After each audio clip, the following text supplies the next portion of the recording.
आइए आप सभी का स्वागत है हमारे क्लास 10th के साइंस के chapter 1 chemical reactions and equations के पार्ट 2 में। आपने अभी तक इस चैनल को अगर सब्सक्राइब नहीं किया है तो इसे सब्सक्राइब कर लें, जिससे कि आगे भी आपको इस तरह के वीडियोस मिलते रहें। आइए हम देखते हैं Mg + O2 गिव्स MgO। ये एरो का जो मतलब होता है, इसको हम प्रोड्यूसेस पढ़ेंगे या यील्ड्स पढ़ेंगे।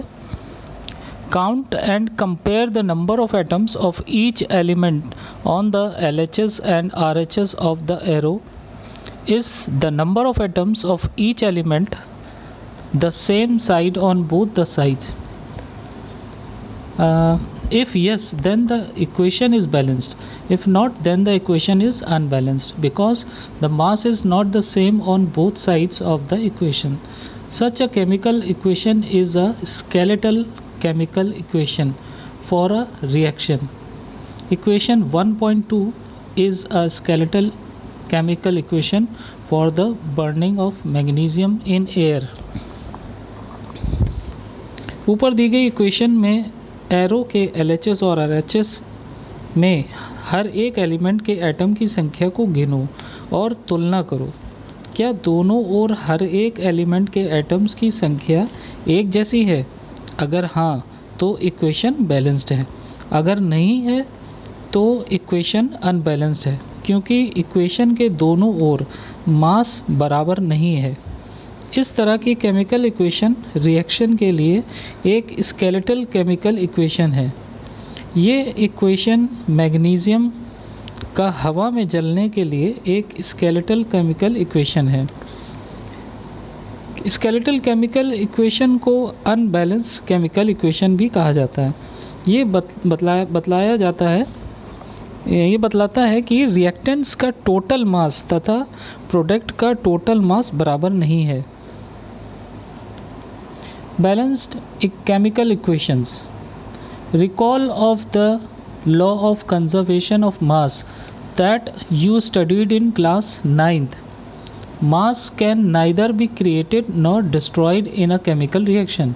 That is, the total mass of the elements present in the product of a chemical reaction has to be equal to the total mass of the elements present in the reactants.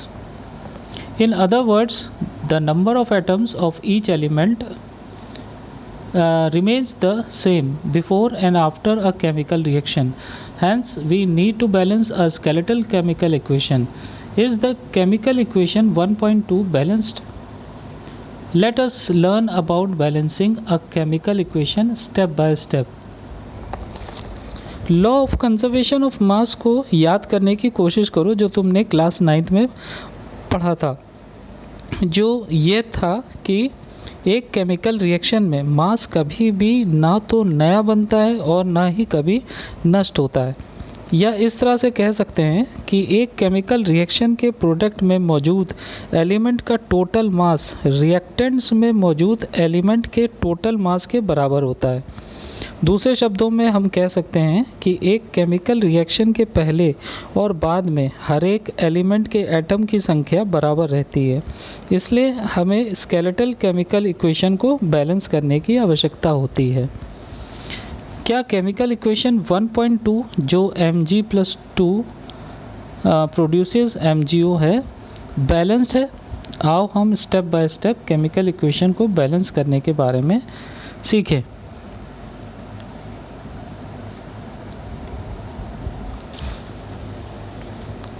The word equation for activity 1.3 may be represented as zinc plus sulfuric acid produces zinc sulfate plus hydrogen.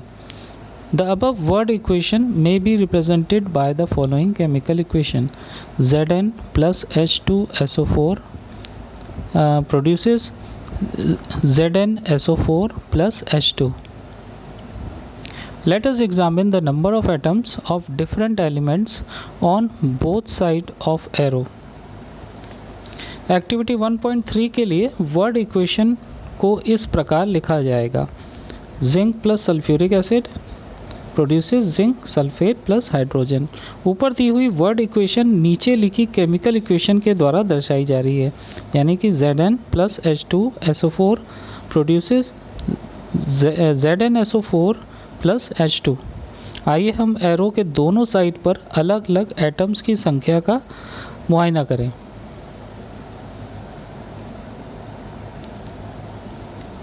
ये chart आप देख रहे होंगे, इसमें एक तरफ element लिखे हुए हैं ZnHSO।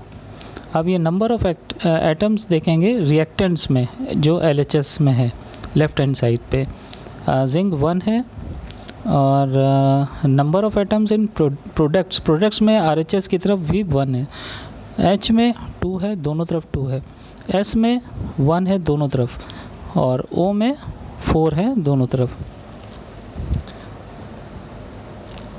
As the number of atoms of each element is the same on both sides of the arrow, equation 1.3 is a balanced chemical equation.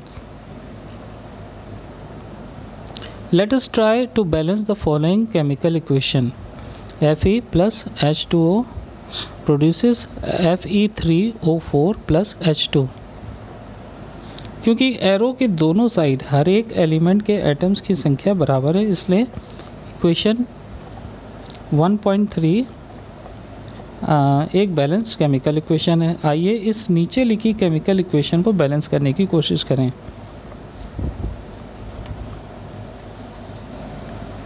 Step 1, to balance a chemical equation first draw boxes around each formula.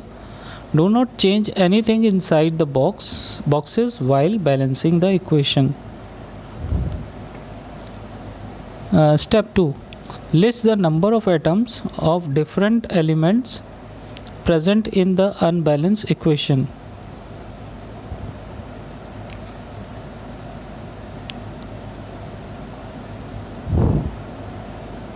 Step 3. It is often convenient to start balancing with the compound that contains the maximum number of atoms. It may be a reactant or a product. In that compound, select the element which has the maximum number of atoms using these criteria. We select Fe3O4 and the element oxygen in it. There are 4 oxygen atoms on the RHS and only 1 on the LHS.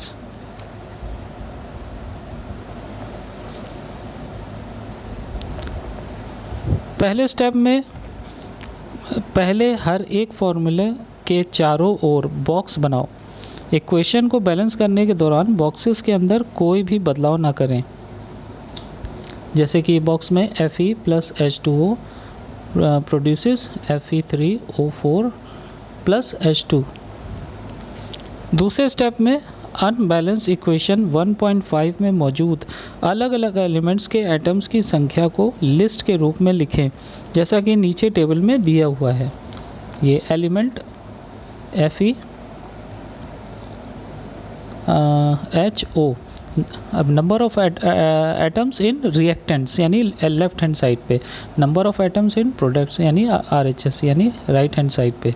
So Fe में आप देखिए एक आपका LHS में है, लेकिन 3 जो है RHS में है। H यानी हाइड्रोजन LHS में 2 हैं और RHS में भी 2 हैं। ऑक्सीजन आपका LHS में 1 है लेकिन RHS में 4 हैं।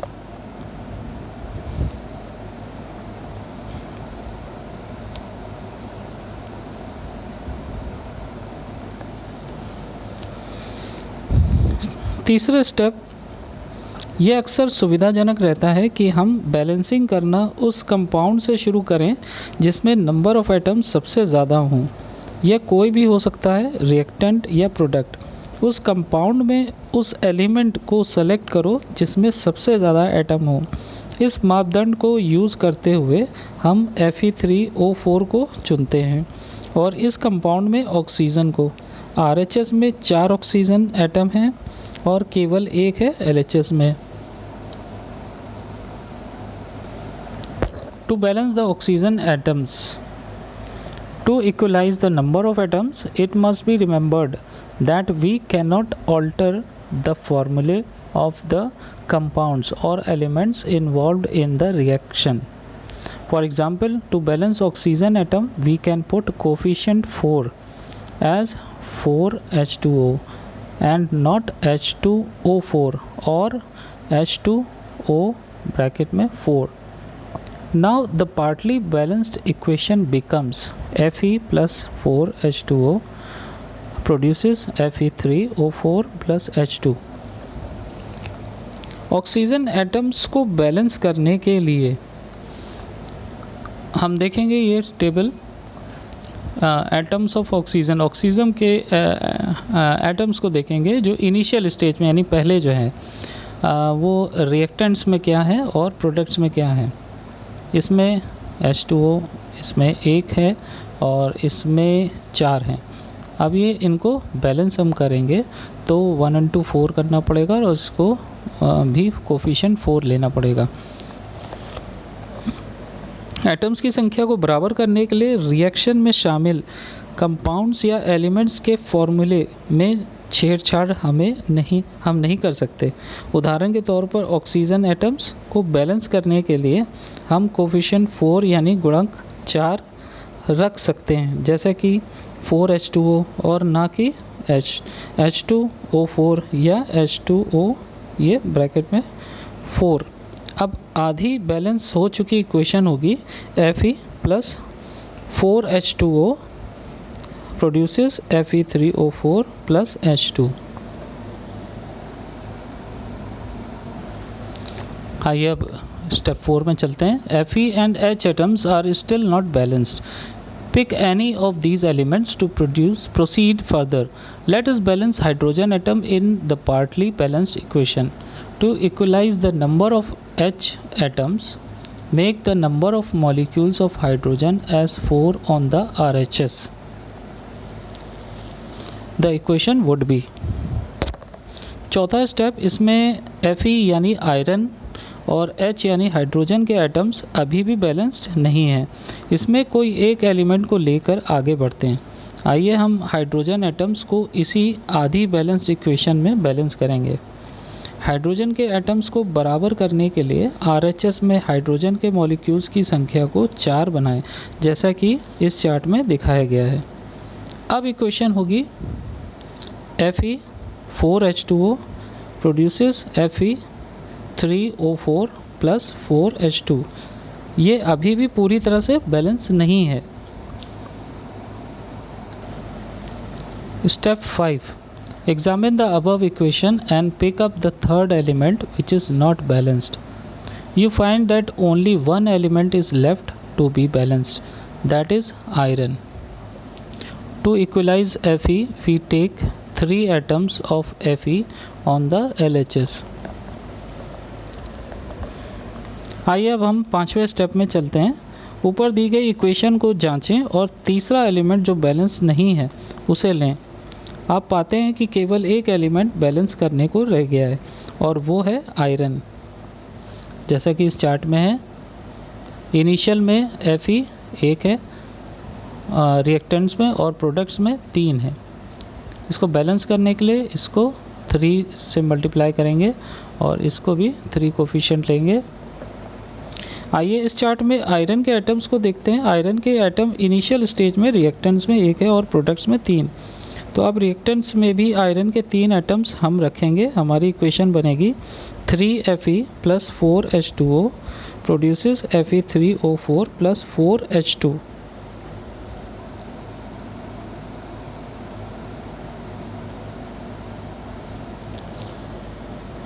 Step 6.